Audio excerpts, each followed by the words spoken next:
What's up guys, welcome back. In today's video we're going to look at how we can take a model from this to this.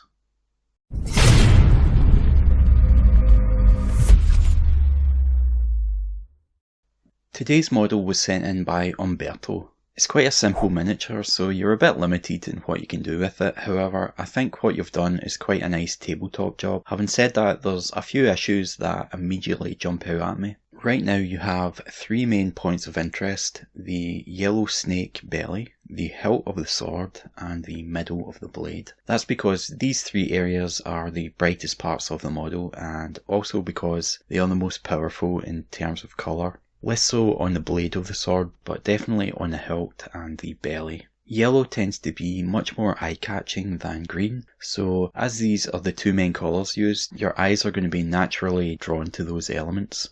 The green areas are lacking quite a lot of definition. Your shadows aren't really dark enough, and equally your highlights are a little underdeveloped. If you squint your eyes slightly or view the model from a bit of a distance, the face and arms seem to blend together into a single indistinct green line. That's one way that you can tell that you don't have enough contrast in your paint job. To correct these issues, I would first reduce the saturation of the belly down quite significantly, making it more of a very light beige or bone colour. That stops the eye being drawn to that area. Generally you want to pull attention to the face, but right now your eyes are being directed away from it, so getting rid of that yellow really helps in drawing the viewer's focus upwards instead of down. For much the same reason, I would reduce the saturation of the colour on the hilt, as it's quite bright and eye-catching. This could be done by glazing over it with either a purple or a dull brown, like for example Army Paint or Strong Tone. The colour change here on the forearm isn't really working. I know what you were going for by having the underside of the arm paler, much like on the body of a snake, but with the way the model is posed, I think it reads more like you've accidentally painted the arm with a bit of yellow. So to fix that, I would just paint the forearm normally, maybe let the colour change taper out at the elbows instead.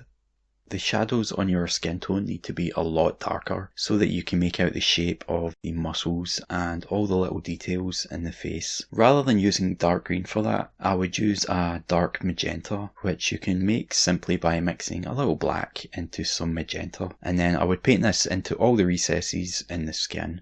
As you can see, that gives it way more definition and lets you get a much clearer picture of the muscle structure and the facial details.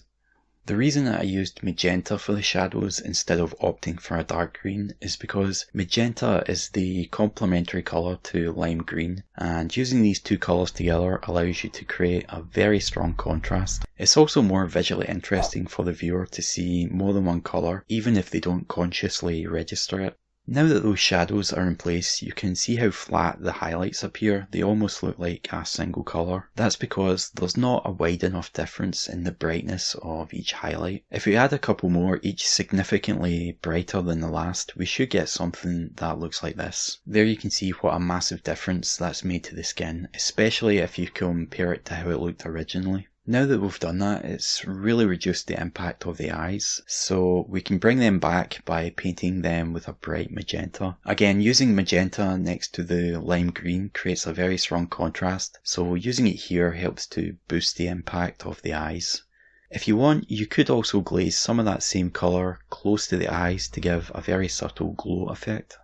Again, this adds more interest to the face, which draws the viewer's gaze. To get even more attention on the face, you can add a colour change to the snout with a little fleshy pink. That helps to break up the massive green colour and make the face more engaging. The highlights on the blade aren't quite bright enough. I would increase them quite significantly. The belly section on the model is quite large. It's looking a little samey across the whole length of it, so to get rid of that and so that it doesn't look too flat, the bottom of the belly can be darkened down with the same dark pink from the skin, perhaps with a little more black added to it so that the pink doesn't draw the eye too much. That's going to create a much more dramatic look, and again it helps to draw the viewer's attention upwards.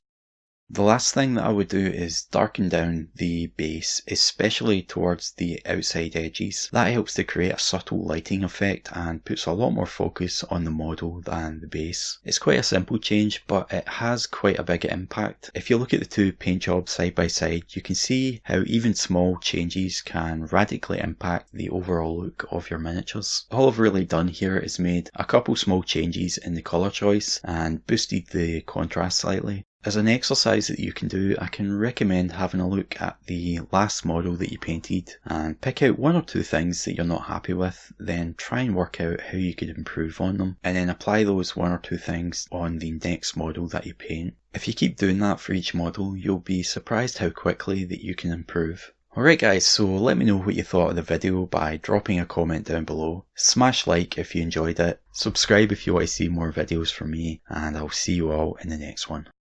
Thanks again. Bye for now.